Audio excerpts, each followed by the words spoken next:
Oh, hi there. I'm Kat. Thank you for joining me for Chat with Kat. We're going on a journey and having conversations with people from a variety of backgrounds and experiences. And during this journey, we're going to probably laugh and smile. We'll have moments of compassion and cry. We may be angry or feel confronted, and we may be amazed and just need to ponder.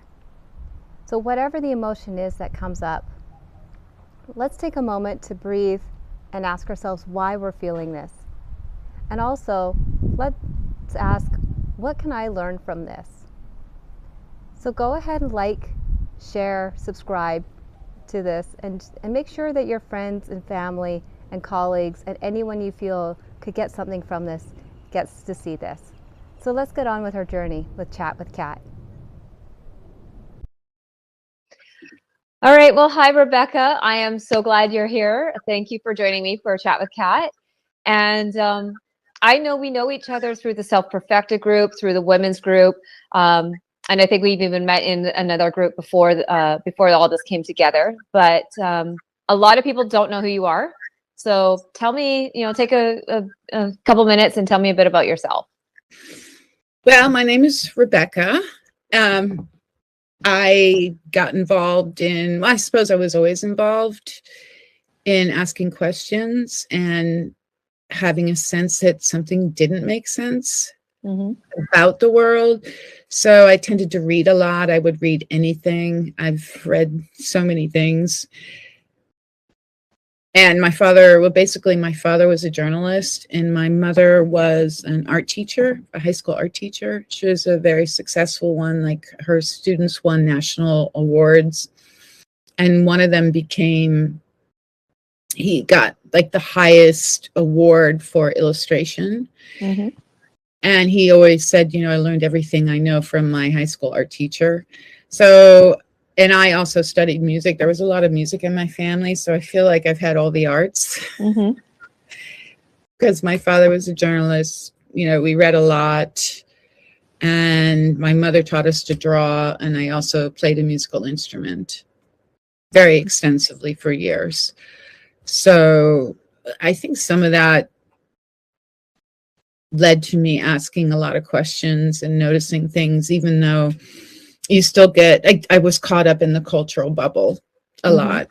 And I got to the point sometimes where, because my mother especially really enjoyed objects, that the house, it wasn't a hoarding situation, but it was cluttered with a lot of objects. And at some point I was like, all these objects seem to be more important than anything else. That doesn't make sense. Things like that. Yeah. I suppose I went down this rabbit hole because of things I've seen. Like, I think I was 11 years old and I was at this university campus. It's very windy and it was at night. And I'm standing there. My father doesn't really know where to go. We're going to some concert. And it's dark, it's very windy, and I'm outside, and all of a sudden this big hole opens up. So around the hole, I'm on this university campus, and it's like a February night, very cold, very windy. And then in this giant hole in front of me is like the same campus, but it's summertime and there are people walking around. Years later, I went to this university. Wow. So there is some weird dimensional thing going on because those kind of things would happen to me once in a while. And I didn't really have anyone to talk to about it. Couldn't talk to my mother about it. So a number of these things happened. And one was in high school. And there was no one to talk to about it. So I finally started going to an esoteric bookstore in Lower Manhattan called Wiser Books. I just started looking for books, anyone describing anything that was happening to me.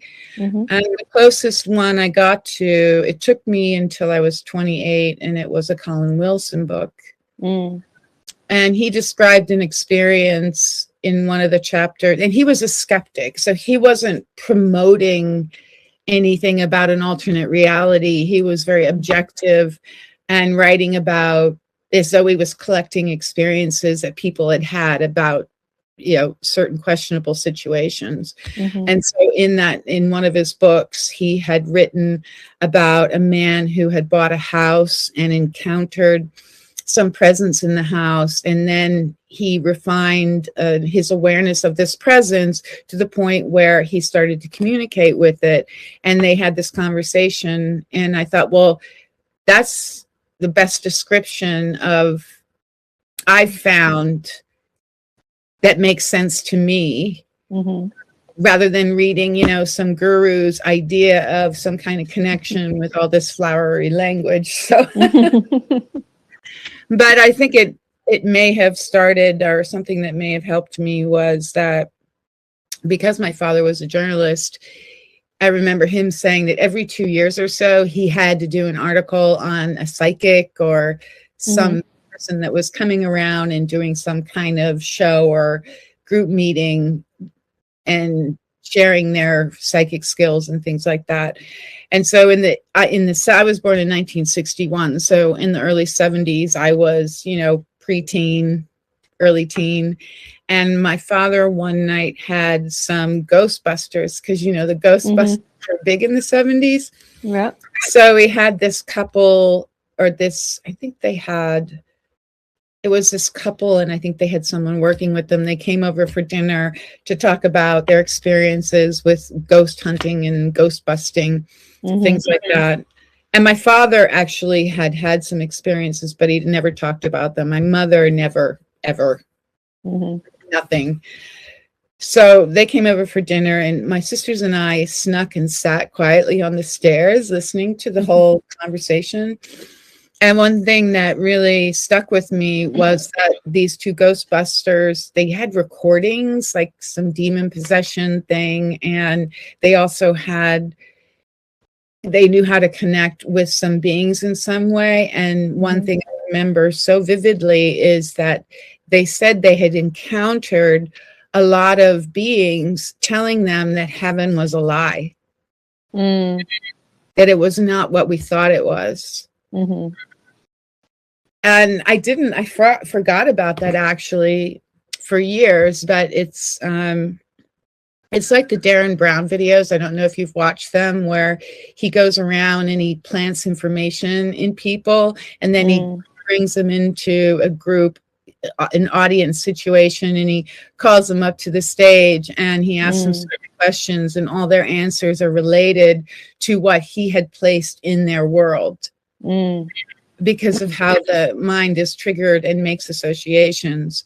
Right. So I think later when I, through the years of my life, was exposed to more and more of this, and, reading books and things like that, I remember, it was like, oh yeah, I remember, like I must have been 11, 12, 13 maybe. And the Ghostbuster people were there, and they were telling my father that they had encountered beings that were trying to tell them, look, you cannot trust anything in heaven. So, again, when I got involved with Destiny and Bernard, that was not a message that I hadn't heard before. Right. From my experiences, what was being told was somehow not the real story. And Bernard, basically, he spoke about what was going on in the world with greater clarity than anything I had found in a book. And was very descriptive of, how the mind consciousness system works. And it literally is a bubble. It is, and if you slow down enough, you can actually see, it's in the forehead, the spiral with all the symbols. It's like that vortex, like false alternate reality. And it seems very, very real. Right. So I don't know. Like they talk about the quantum mind. I don't know, because we were about defining words. And I thought, well, what does quantum really mean? Sometimes I'll go back and I'll re-look at words and their meanings. And my understanding of quantum right now is that which is the littlest manifested, that which has very little part of it that is manifested. That's physical. So, yeah,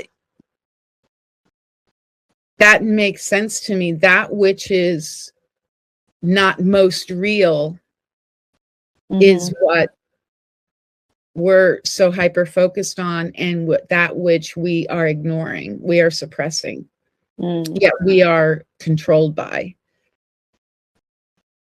And I guess another way to say that would be like the unconscious or subconscious mind, which a lot of people would refer to as well, right? It's like the what you don't know, but is kind of controlling some of your thoughts and your belief systems. Yeah, I mean, how is a thought built? I mean, how is this built? Because whereas before, the whole patterns in our society where you go to school once you're 8 or 7 or 6, because then you have some memory. But children are not born with thinking. And they learn rapidly, but then thinking sets in and suddenly they lose that rapid learning ability. And then, if they're not thinking yet, they don't yet have a conscious, unconscious, and subconscious mind. So what is that? But it's so normalized that is what we are. But if that's our internal roadmap, where we're suppressing what's accumulated like a memory bank, that comes to, I mean, how did we build that? How did we build into a conscious, unconscious, and subconscious mind? How do we lose a natural, rapid learning ability? It's also, I think of, like, I remember learning to ride a bike or learning to skate or learning to tie a shoe or do things like that. Yeah, it took some practice. And yeah, you might have a moment where you're like, I can't do this, and run away, but you come back and eventually you know it. And it's really easy, like learning to drive a car. But if I think about learning chemistry, I just memorized it all. But I don't really know it. I mean, what can I relate it to? I can relate it to baking. But I still don't really understand it. I still don't really know it. So you just know you do certain things and then something happens. Like, there's this predictable result. Right. But I still don't really know what's actually happening. Yeah. So then with growing up with all of this and having these experiences and then trying to find your own information, like to explain some of these experiences and to look deeper, how did that get you to where you are now with like the Self-Perfected group and Techno Tutor and all this?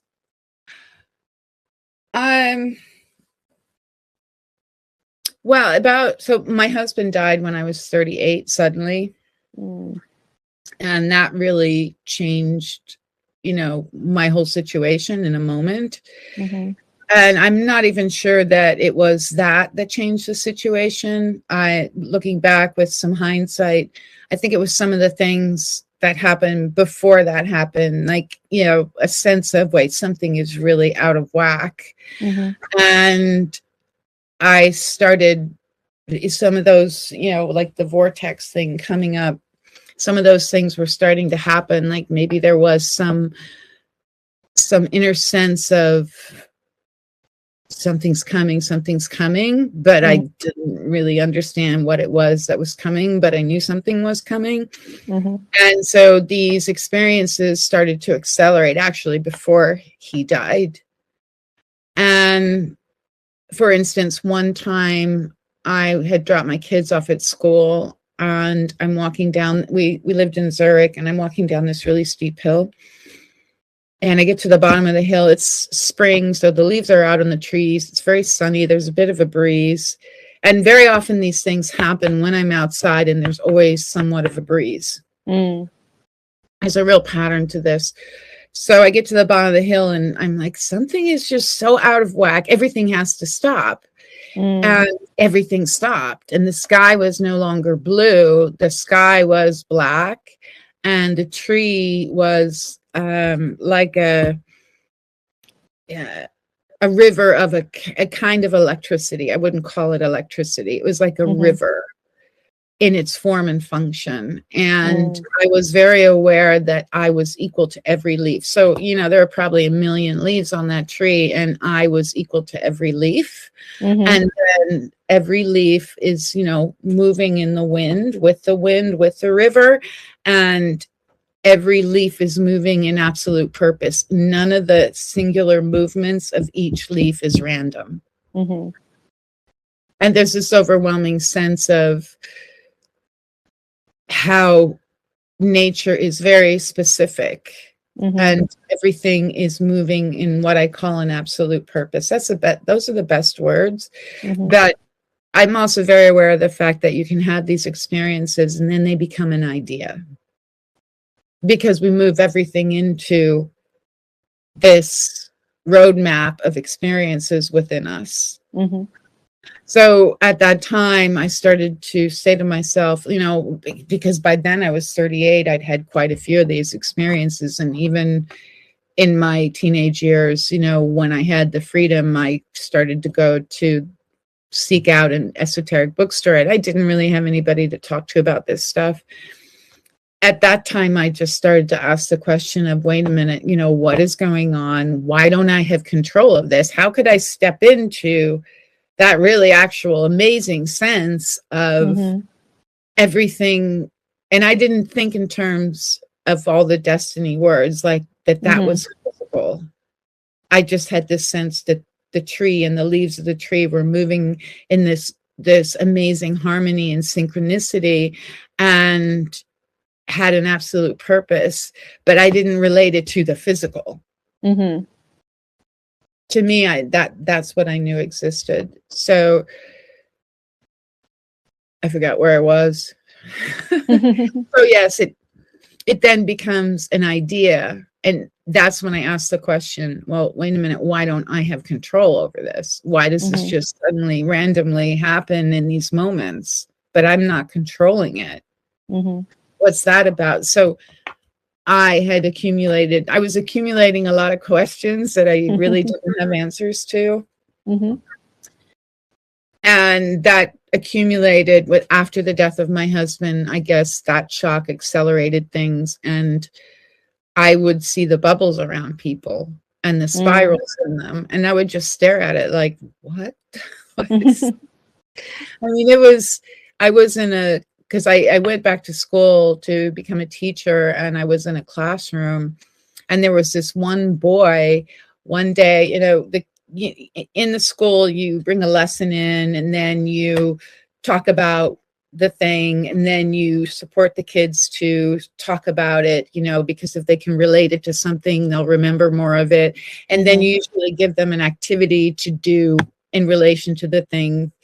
Some of the school practices are not necessarily bad. You move from not knowing to taking ownership, and you have an activity that helps you embed that. And so we were at that point where the kids were doing an activity, and I'm just walking around in the room there to support any child if they need it. And I walk up to this one boy, and he's kind of staring a hole in the wall, and it's like I equalize with him, and I see him looking at all these symbols spiraling in front of him. And I was like, oh shit, and me, because I was a student teacher, I'm looking around the room to make sure that the teacher doesn't see me seeing this, because I'm afraid. Right. And I walk away because I don't know what to do with any of this. So, and that happened quite a number of times after the death of my husband. I sometimes think it was just so sudden that my mind stopped. So how did that get you there? Like get you like to here though, to Self-Perfected and all these groups? So then we go by, so that was in like the early 2000s, because my husband died in 2000. Mm. And I think it was 2009. I was having stress in my life again about a situation. Mm-hmm. And I was actually, I was going home, and my children were a little older, and I would go home and I found myself taking naps more and more. And one day I sat up on the end of my bed and I was like, wait a minute, I'm like taking nap. I'm like running away from the world. I'm like wanting to go to sleep all the time. I'm like, wait, I can't do this. This can't be right. Like, I don't know where to go, but I know this isn't a good idea. Mm-hmm. And I sat on the end of the bed and I said, I've got to make myself do things and stay awake because this isn't good. Mm-hmm. And so then what started to happen was I would wake up in the morning and I would see these, it wasn't like the vortexes. I would see these symbols floating in front of my head, and they, they were like quantum. They were like not really manifest, but manifest. Mm-hmm. But I felt like it's like a thing floating in front of you, and like you could probably put your hand through it. And it was sequential. It happened 1 week, then it happened 2 weeks later, and then it happened 2 weeks later again. So that's after the third time it happened, I was like, I am so sick of all this stuff. I don't really find people explaining it. If I go and read some book or look into the symbols I see, there's always this kind of fairy, because in music, people can play with extreme mannerism, or they can play with a kind of direct focus where they put their own expression into it. And there's two schools where one likes the mannerism, like where you pretend to be in the style and the era, and then the other side likes it when it's the person putting their expression into something. Right. So I never really got into the uber mannerism, the over mannerism group. I think they'll do a lot of this when they play, and I'm just never into that. You're just like sit there and play and yeah. It's not to say, I mean, somebody could move, but there's still a difference in the quality of how they're doing it. So I lost my train of thought here again.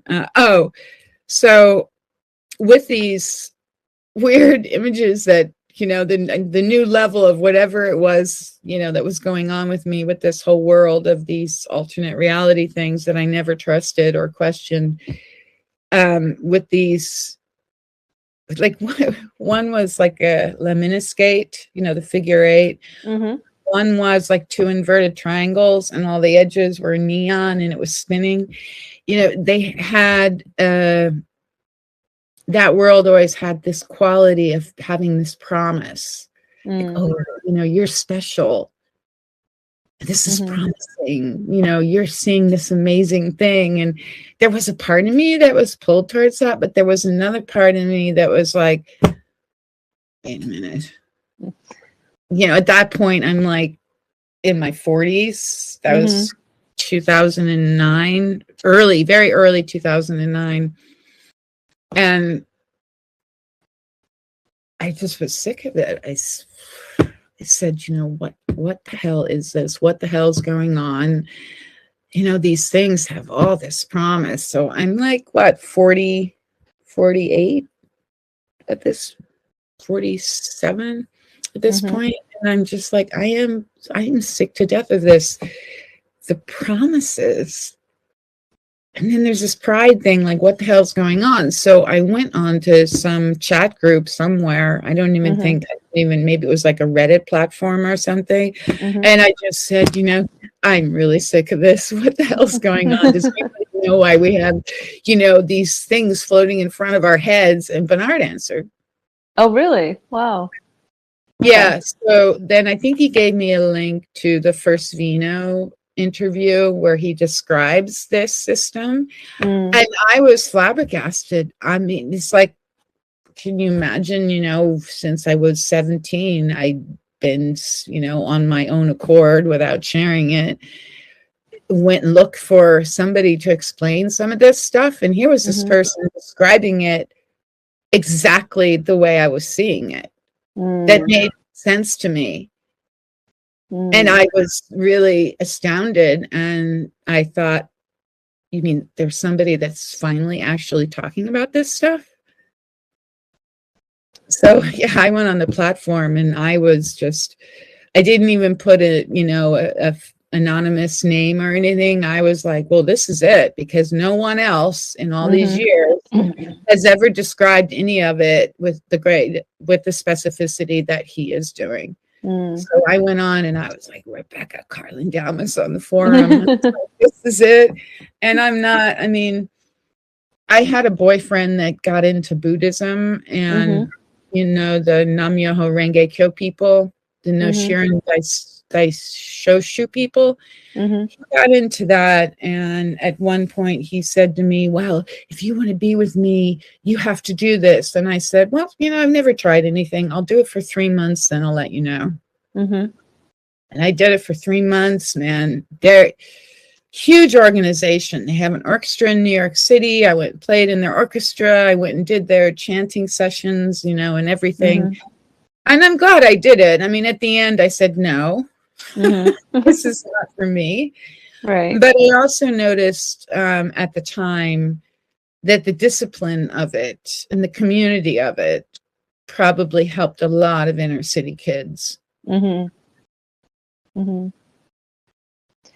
But it's interesting because you say that you got directly connected with Bernard because he answered on this forum, but not everybody who's connected to Bernard has gone into finding Self-Perfected or finding Technotutor, right? So yeah, well, because you have multiple things going on, and maybe it's because I'd seen the bubbles, and I don't know that I could logically explain everything, but it was in 2002. I was in front of a 4th grade class, and I suddenly thought, wait a minute, I can't answer to where these kids are at.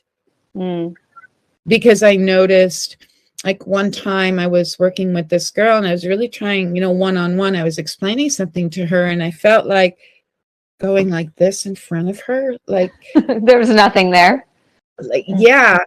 And I learned the backstories of a lot of these families and what was going on. And, teachers tend to compartmentalize children. And right or wrong, it's a way to manage the classroom. Right.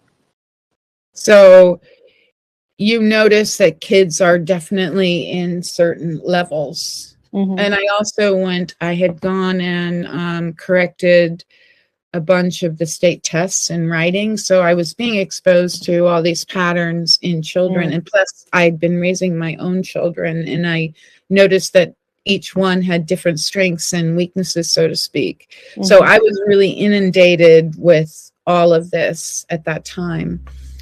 And so I was in this 4th grade class in 2002, and I thought, wait a minute, I cannot answer to how these children are scattered or all the emotional things going on at home. Like, for example, there was this one boy that would come to school, and it was known that his parents were not parenting. They were drinking heavily, and no one was getting him up in the morning, and the house wasn't, he was fed and he had a bed to sleep in, but it was a lot of chaos. And what was found out was that he himself, and this was 4th grade, so he had to be around 9. He was getting himself up and getting himself to school. His parents were not getting him up. And he would be in school, and whenever anyone asked him to read, he would get very physically violent. A 9-year-old boy, probably about, up to my shoulder or thereabouts. And he would start to throw chairs around, and all the teachers would run away. And one time this happened when he was in the classroom with me, and I didn't run away. I noticed everyone else running away. I thought, why is everybody running away? So I don't know that I consciously understood what it was I was understanding. Mm-hmm. But in that fourth grade classroom at that time, I thought, I can't answer to all the internal chaos. And as well with that little girl that I was trying to support to understand something, and I was getting this blank thing, and I knew her family story. Like, her mother would come in and try to pick up all the men. She was single and she was raising the daughter, and I think that she didn't pay much attention to the daughter. And in some ways kept the daughter very sheltered. So the daughter was, and I can remember the sense of it here, she just was processing so slowly that when you presented her with something, because of an absence of exposure, it was taking her a super long time to kind of look at what you're saying, deal with the overstimulation of the environment, because she wasn't used to that. That blankness was just this internal, really slow movement, because it's like her whole processing machine had not been developed. So in here I was judging it like, what's wrong with you? Like, why are you so blank? So all of this accumulated to this moment in 2002, where I thought, how can I rebuild the words, get the words in without pictures, so these children can start processing with greater fluidity? And so then that led me to go and get a master's of education in reading. Because I knew, and it is something too, I think when the period of time when my husband, I knew something was wrong. I remember slowing down one day and saying, all this has something to do with the words. So it's interesting, because you're so up here in that vortex that there's maybe a part of you that's still connected, but your whole textbook doesn't really answer to that kind of inner sense, your innocence. That's, that part of you that knows something's out of balance, and it's like they're way far away from one another. And that is a lot of why this separation has become this kind of quantum system that we're allowing to direct us. And we're not here with creation, where everything moves in a kind of absolute purpose as what creates. So so I went and got the master's, and I had finished that, and then I had some stressful situations, and that's when more of these things started happening that were a little different, and that's when I reached out. And so I'd been listening on the forums to a lot of things, and one day Bernard mentioned something about the word purifier, which it wasn't called Technotutor at that time, and my ears kind of perked up, but I was still very much like, what is this, a cult? Like, what, even though I jumped on like with total certainty, just an automatic expression, there was some back chat and stuff like, what is this? Who's going to believe this? And partly because it'd been such my own private world. I'd never had anybody to talk to about any of this to. And he mentioned something about a word purifier one day.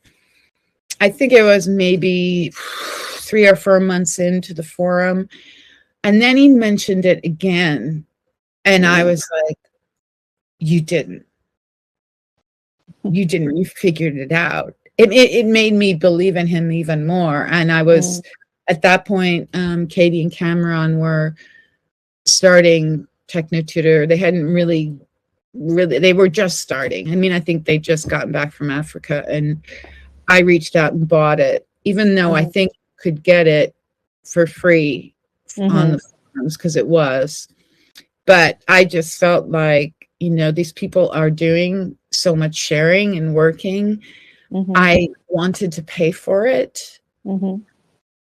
So that's what it was. And I immediately went out and worked with children for free. I wanted to prove, I never thought I would sell it. I just went out and worked with children, and it was, it was astounding. They changed immediately to such an extent that the teachers were saying, "What's she doing? Find out what she's doing." One third grade girl I was working with, she came home after I'd been working with her for about 20 days. And she said, Mommy, the schools want to know what you're doing because you got me to read and they didn't.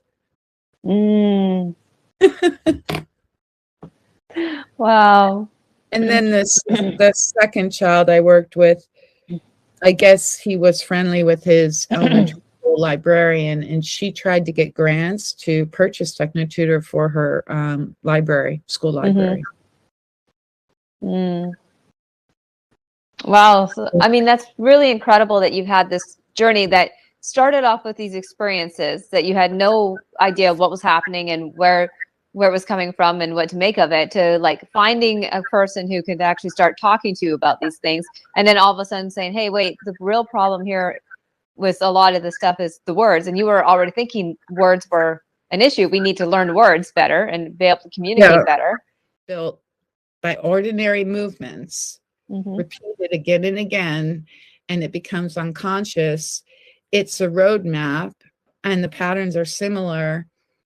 So just as I can sense how someone practiced a piece, we're all capable of understanding how we built, what we are, why we express ourselves the way that we do, and how other people have done it.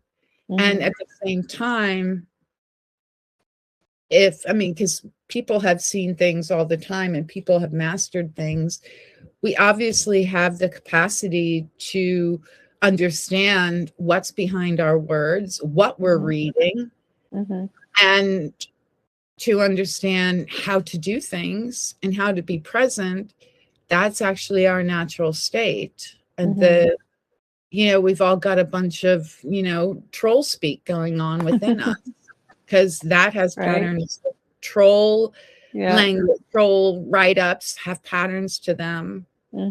And, in some ways, our mind, that which is inhibiting us from being like the leaves on the trees in absolute purpose, is like a troll speak. Yeah. It's like we gotta get to know our inner troll.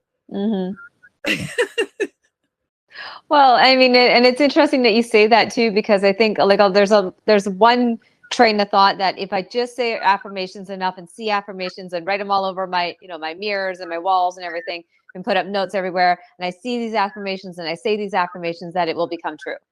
But the reality is that if the words that we have inside of us don't align with what we're actually saying, those things aren't going to really come true then, right? Like if we have this, like, if you say I'm a multimillionaire, but your inner voice is saying, who are you? You're in poverty. You grew up in poverty. You know nothing about money or making money and how to keep money or anything like this.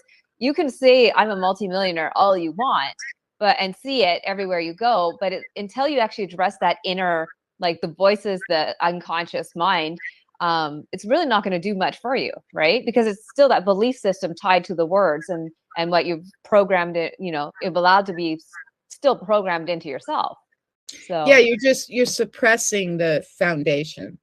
You're just pushing it down. You're putting another layer of something on top of it. Right.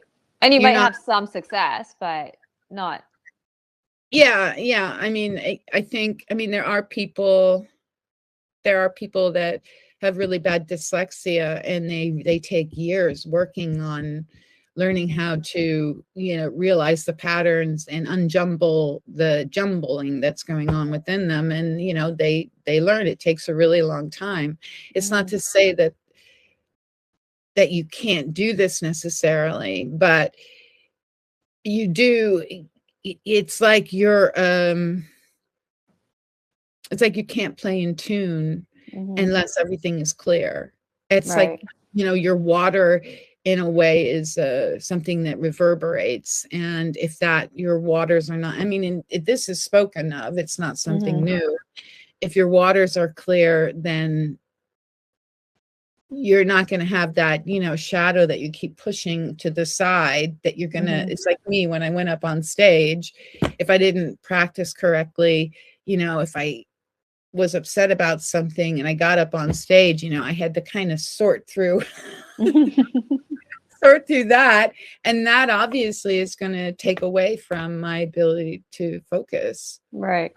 So, yeah, I suppose in the fourth grade classroom, it's like you have this undercurrent of like, okay, what's going on? But you realize, well, how can I rebuild the words without pictures? Mm-hmm.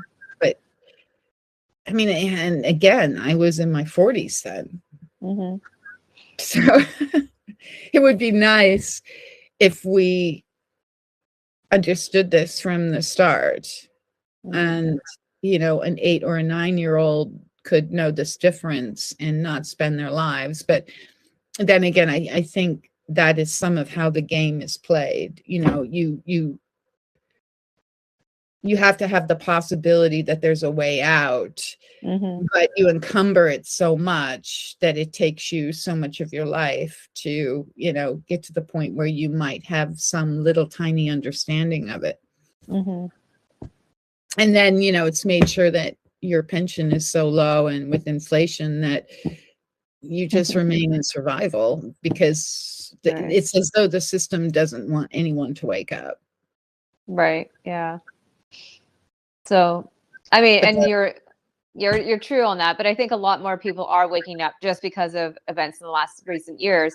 People are realizing, hey, wait a minute, I don't believe these things. I don't want to be keeping my life like this. I want to have something better. I want, and people are seeking truth now, I think too. Whereas before people weren't aware what they were seeing was maybe not the truth, right? Or what they were understanding was not the truth, like in anything, right? They would read something and they would take a meaning from it, but maybe that wasn't the truth of what they read. Yeah, and at the same time, I mean, the money system, so I live in a summer resort town, in the US. Mm-hmm. And there's like 3,000 people in my town in the winter. In the summer, it gets to like 60,000 or something. Wow. It really gets busy. And I forgot what I was going to say again. Oh, so in the 80s, there was like, a 2-car garage building with a little peaked roof upstairs. And that was the police department and fire department in the 80s. Mm-hmm. Now we have a huge police building that's 8 times the size of that building in the 80s, Mm-hmm. and a fire station that's 8 times the size of that building. So there's 2 separate ones. Mm-hmm. So these systems have gotten so huge, and people's jobs are dependent on these systems. Mm-hmm. So you have the problem of everyone, being afraid to lose their job. And they're all tied to this government system, which is what? A policy making system. Mm-hmm. So that means that for people to really start to realize this and say, oh my God, humanity has incredible potential. And, we need to be like the leaves on the tree and all start working, in this absolute purpose of recognizing everything and respecting everything and realizing our inherent potential. But, everyone's afraid and they want somebody else to do it. It's not going to happen that way. So, I mean, that's one reason why, we all have to become aware of where we are within ourselves and to become aware that all life needs to be supported. Mm-hmm. And that means changing the whole money system. Mm-hmm. From a survival-based system to one that allows the real ability of the human to be a creator, to become what is on earth. Because we don't need these separate alternate reality things happening. Right. Yeah. So, I mean, what I'm really curious about is, you know, as you're going through this journey, how do your kids feel about this? I mean, obviously they're adults, right? But like, how do they feel about all this? Have they started to take a look at anything? Like, where are they with all of this process? I do notice my older son, I think, is 33 or 34. I mean, I can't believe he was born in 91. And he is beginning to, so he's 35 now. He's reading a lot of interesting books. Like he was reading Barbarians at the Gate, and he turned me on to that. And that was about the leverage buyout system. If you look at Joanne's Fabrics, which is a big fabric store that was a chain here in America, and basically what a leverage buyout is the CEOs or the shareholders, they sell all the value. And I guess there's like a mortgage where the company has a mortgage on it because they've pulled out all the value. And then the very successful company that had stores everywhere and was fine can't make the mortgage payments because they're exorbitant, and then can't hire the workers, and then it all falls apart. So why did I say that? So when you see this happening in the society, so my older son was reading this book and he's starting to see some things, and I hope that I have some influence, and that what I can see is, you know, he's asking questions about the system. My younger son, who was more at home when I really started this process, he reflects more on, you know, the energy that's within him. And so my children are involved, and they've noticed that I'm much more stable. So I like to think there's more trust. We can get together and we can talk about things. Like I can bring things up and there's not as much friction, you know, like Oma was talking about, you know, conspiracy things again. And I've suggested books for them to read. And so I think, well, I like to think that they have more of awareness and a greater ability to, you know, pick up books and look at systems and, you know, have this be more in touch with, you know, what's going on here. Wait a minute, this, you know, there's things about this system that are destructive. And they're in their early 30s. So we have a much better relationship. We understand the emotional things. We're much more patient with one another. And there's more objective looking at what's going on and realizations like, wait, something is wrong. And as well, they have someone to come and talk to about it. Right. Which I didn't have, though I did. My father and I would talk about patterns in the system. We would argue about it, but it was always very heated and tense.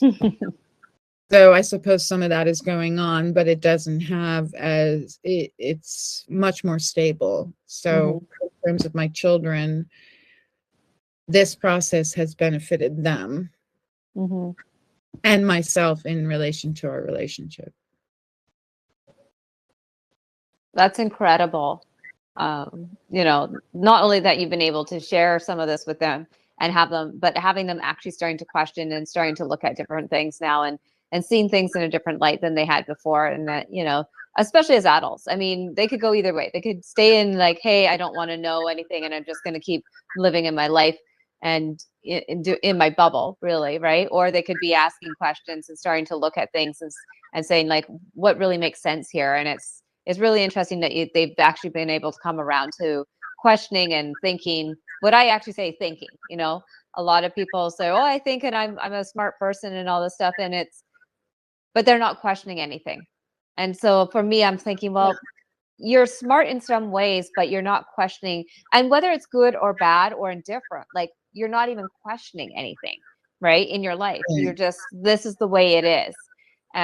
Which I think is very limiting. I mean, I would think, I guess, because of the cultural background, I read a lot of novels, and I think it was about 35 when I started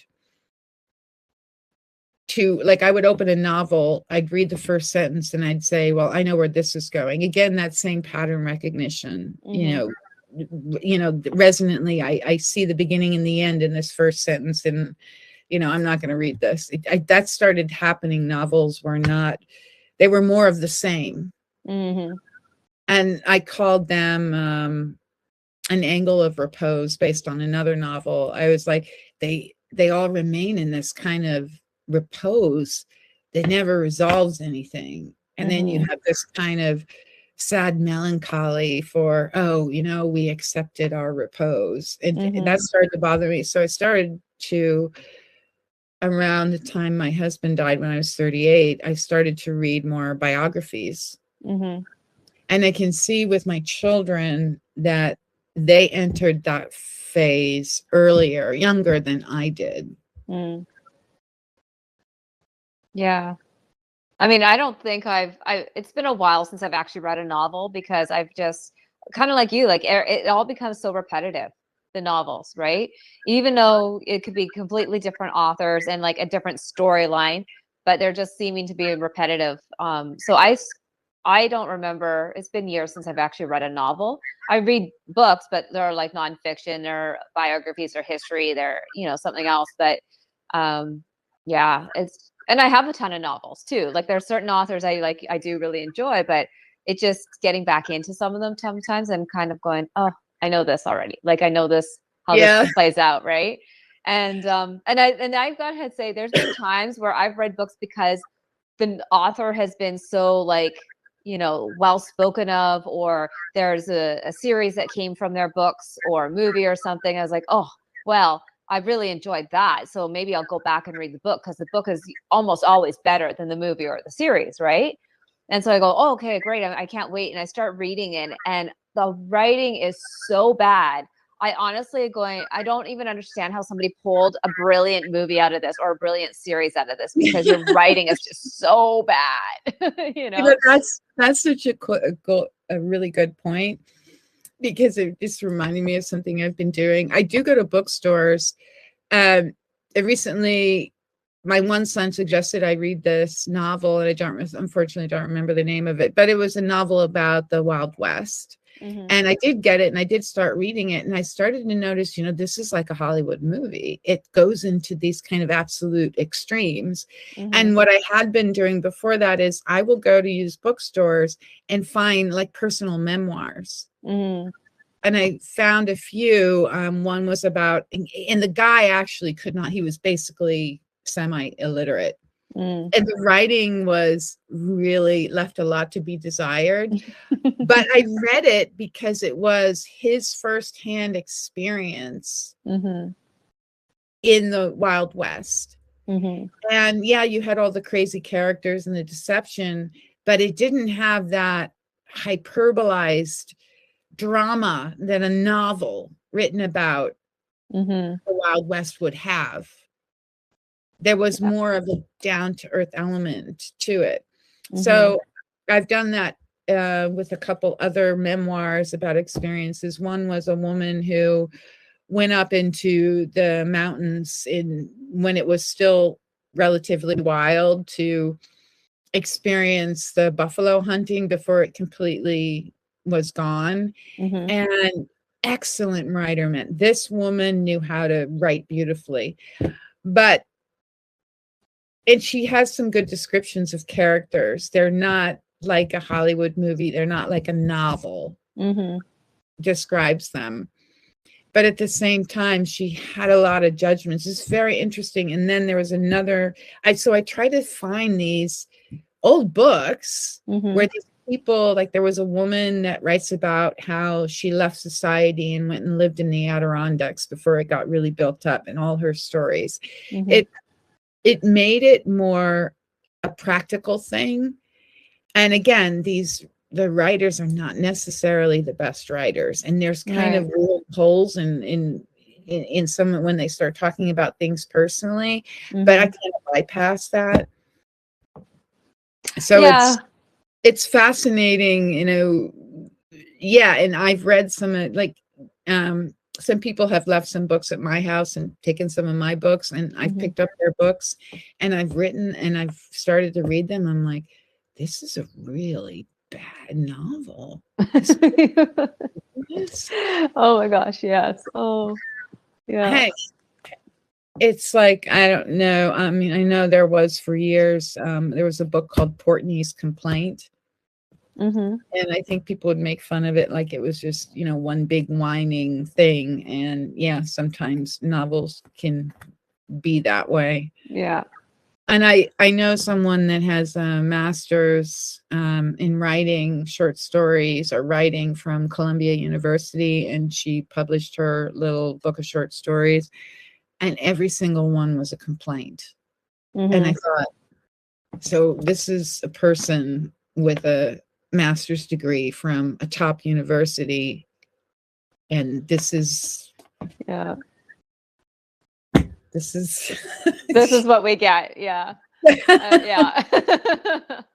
And I mean, maybe that like ties into like the next thought I had was like we've been in this society where we have put so much esteem on people who've gone to some of these really elite schools, right? And it's like, oh, you've gone to this school, so you must really know what you're talking about. You must be really smart.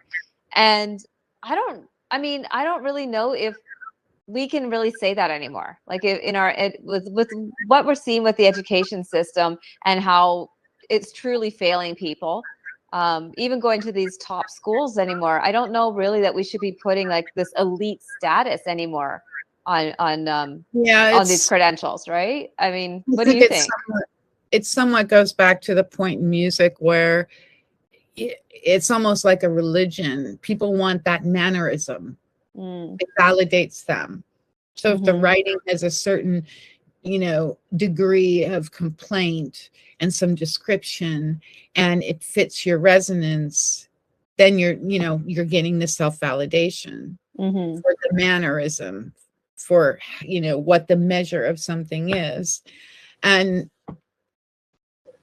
yeah, that's what the universities are pushing out. They're pushing out mannered, accepted, compartmentalized mm-hmm, measures of what you should feel or shouldn't feel. mm, And that you have meaning when you're, you know, in the class system where your manner is like carefully in this degree. mm-hmm. I mean, if that makes sense. Yeah. At the same time, um, I met this man in New York. I think he was teaching at some minor university, you know, Queens College. I'm not sure where. It's somewhere in New York, near New York City. And he was from, I he was from one of the Middle Eastern countries, and he had gotten top grades in everything and had, you know, degrees in science, and done very well in his system. Mm-hmm. And I met him in relation to TechnoTutor, and I was talking to him. I said, so, you know, when you came to America, so he told me a story, and he said when he came to America, you know, he got a job in his field, and he discovered he couldn't problem solve. Mm, Like, he'd done great at memorizing all the books and getting all the mm-hmm, A's on all the tests, but he couldn't practically function in the system. mm, So he said, that's why I became a professor at a university, because I didn't really know how to do anything, but I was really good at taking the tests mm-hmm, and memorizing the information, mm, but I couldn't practically apply it. mm. And that must be becoming like more and more of a trend now then. I mean, I would think that's becoming more normalized. right? Where people can pass a test and do something, but maybe they can't use it practically, or think like, when a problem comes up, how do I create a solution now? Because all I know is the textbook stuff. Yeah, so they're just automatons reciting its knowledge and information without practical application. And it was I did meet with Noam Chomsky. I don't know if I want to admit that now that he's on On the list. Yeah. on the list. Oh boy, I know there's so many people now, right? I was only with him for 40 minutes though. And we were talking about this, and he said the same thing. He said, yeah, I mean, China has more honor students than there are students in America, but yeah, they don't have any critical or creative thinking skills. I'm not saying some of them may, but that forced climb up the ladder through memorizing and doing well on tests does not guarantee that you can practically apply what it is you've memorized in any situation. Yeah. So yeah, that is a big problem. It's another pattern I've recognized is that a lot of innovative people actually grew up on farms with families that read a lot. So they know how to read really well, but they also have a lot of practical physical experience. So when you have a system that puts children, in school all day to sit at a desk and memorize something, you're suppressing, you're desensitizing them. You're shutting down the use of all their senses.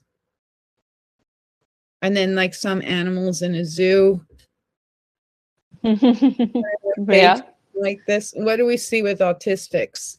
Right. Yeah. I mean, it's actually a crime against life, but we're accepting and allowing this. We're the sheep going over the cliff. Yeah.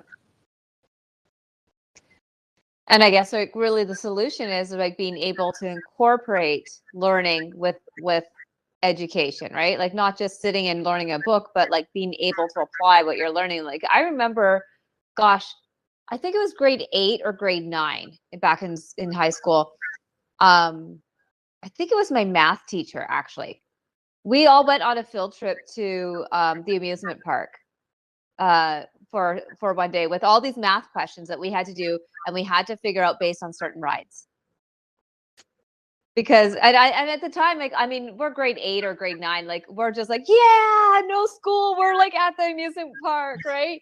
But really, it was just like, it wasn't like we had to still hand in our work at the end. Like we had to do the work while we were there and work together. It wasn't an individual thing. Like, hey, work with each other and figure out these problems, and while you're having fun.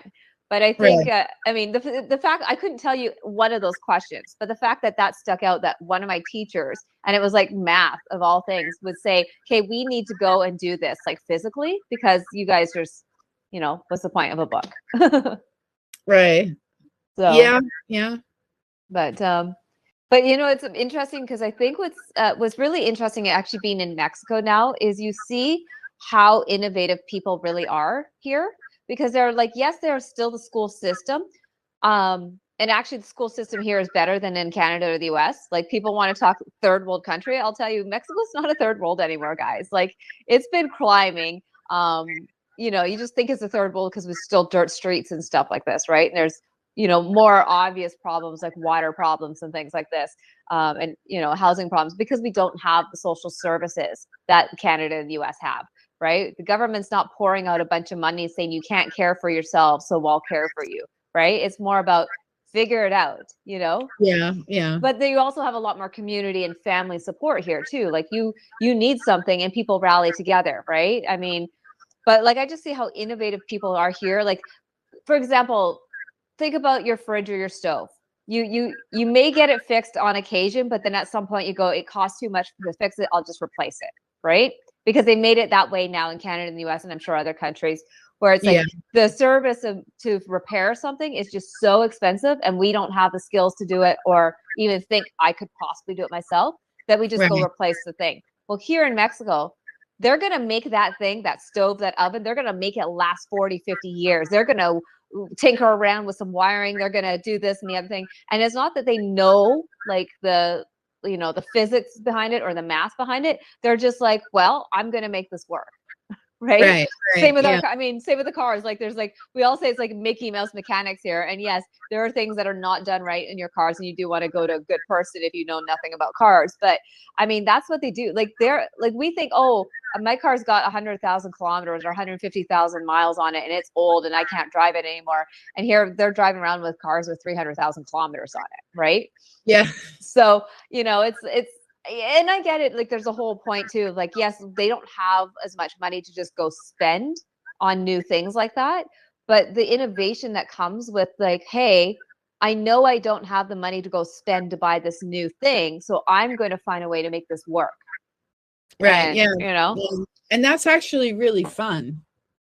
It's fun to slow down and figure out how things work. Yeah. Yeah. And you may not understand completely, but it's just like, hey, I can figure out how to make this thing work, or I can figure out how to fix this thing, or, you wouldn't imagine the creative things that people come up with down here in Mexico, where they need something and they will just fabricate something without any knowledge of how to do it. They're just. My father had a VW Bug. They had done a trip in Germany and they brought the Beetle back. They bought it in Germany. Mm-hmm. And one time they picked us up in New York City and something broke. And my father took my sister's cello string and used it to fix the problem. And we got nice. And, that was actually really very creative because, a lot of people were like, it has to be perfect, or I don't want anything to do with it, kind of a thing. Yeah. But anyway. Yeah. All right. So, well, I want to, so what, a couple more things I want to know though, is like, where do you see now that you've gotten these tools, you're using them, you're seeing how it's made a difference even with kids, right? That you've started using them. Like, what are you doing now? Or what is the I guess the next chapter look like for, with all this for you? And it's really just showing people how a tool that affords an ordinary, consistent practice can open up the potential of a child and yourself, and how real happiness is haptic, using your hands and engaging all your senses, and really understanding and knowing things, to not live in an alternate reality, but to live here on earth with the physical that actually is creation. And, you could say a playground for us to exist in a state of fulfillment, having a purpose that is again fulfilling. And that would be, earth would be a place of great joy. And it would be a place, it should be a place where you could trade places with anyone, and it would be amazing. I mean, that our potential is immense. And through practical actions, we can get there. It's like the ordinary is how you get to the extraordinary. All simplicity. Yeah. I love that being able, the goal is to be able to switch places with anybody and still be, having a good life. And yeah. Love that. Well, I ask everybody this, if you were to go back to your 10-year-old self, what advice would you want to give her? At this moment in time where I'm at right here, right now, I actually thought of this the other day. And somebody asked me this question, and I looked back at my past and I realized that, probably around that time when I was 10, I was with a friend and I made a choice to go to her house because her dad bought her all the, she had all the things that all the kids wanted, all the gadgets. Mm-hmm. And I remember a part of me thinking, I don't really want to go. You're a spoiled brat. I actually want to go hang out in nature. And there's this woman in Canada who's talking about she had been in a university and she thought, I'm not doing this. And she got like blue collar jobs. She learned about plumbing and auto mechanics and some husbandry. And she really decided, I guess, to become the salt of the earth, that the illusion of the college degree and all that was really not going to ever fulfill her. And I would say, what I would say to my 10-year-old self is, go be in nature. Go, it's not, I mean, maybe I still would have gone to college, but I may have gone to, agricultural, or I don't know, even if permaculture was there. I think I would have chosen to maybe get a job and work 2 jobs and buy some piece of property or building or something, fixed it up. I would have worked, to the bone to get some kind of financial base and learned how to do things. That's what I would say to my 10-year-old self. Don't go to your friend's house to look at all her bling, because I remember in the moment, it's like I already had accepted that, oh, I want to go be in nature, but everybody's going to think I'm crazy. So that's what I would say to my 10-year-old self. Yeah. I think it's so important to really be in touch with nature, being grounded, and very valuable advice to have, to keep remembering that connection and that synergy, right? So as you're moving on right now with working with TechnoTutor, being in the self-perfected group, helping other people, trying to have the resources, is there anything else you want to share with people right now, or any other advice that you think is really important for people to know? Or I think one thing to know is that when you're in this, you're away from your own, very distant from your own inner sense. That separation leads to a state of a lot of rushing. And that state of rushing is a place where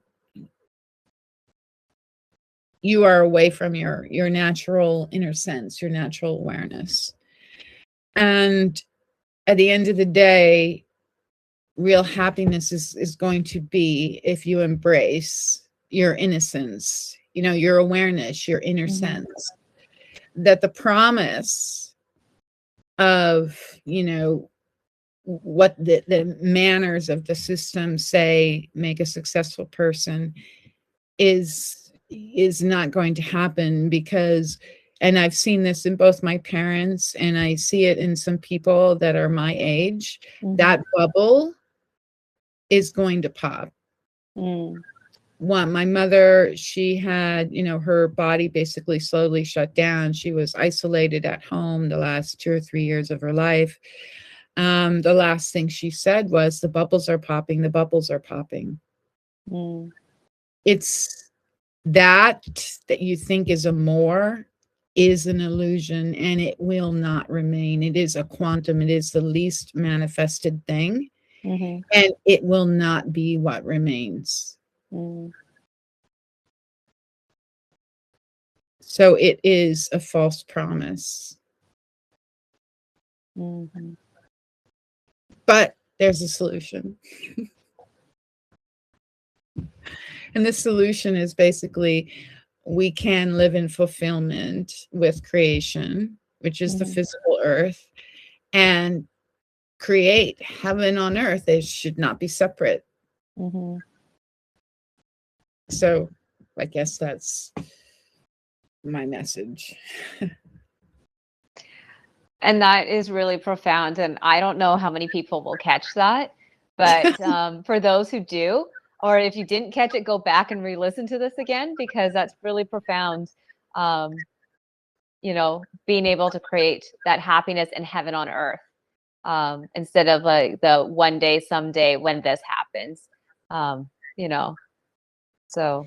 Yeah, and I think we're coming to a big change and a point where we're going to have to make this choice. And I think if we all stand together and create a money system that supports life, Mm-hmm. rather than, you know, some top-down mannered hierarchy, we can, in not too long a time, really change the earth. Mm-hmm. It's very possible to do it. Mm-hmm. Yeah. Yeah, I agree. And, you know, one thing I realized recently, or maybe not so recently, is that a lot of the things that we were told were truths are actually lies. Yeah. I mean, So, so many, it's like the troll language, so many lies by omission. mm-hmm. Such a subtle manipulation. And what is it, you know, when you try to argue a negative, you can't win or something like that. Mm-hmm. It's very, yeah. Yeah. Cool. All right. Well, But thank you so much. I so appreciate you being here and sharing. And I know we're going to talk a lot more when we see each other. But I'm truly grateful for you being a part of this, Rebecca. So thank you so much. thank you.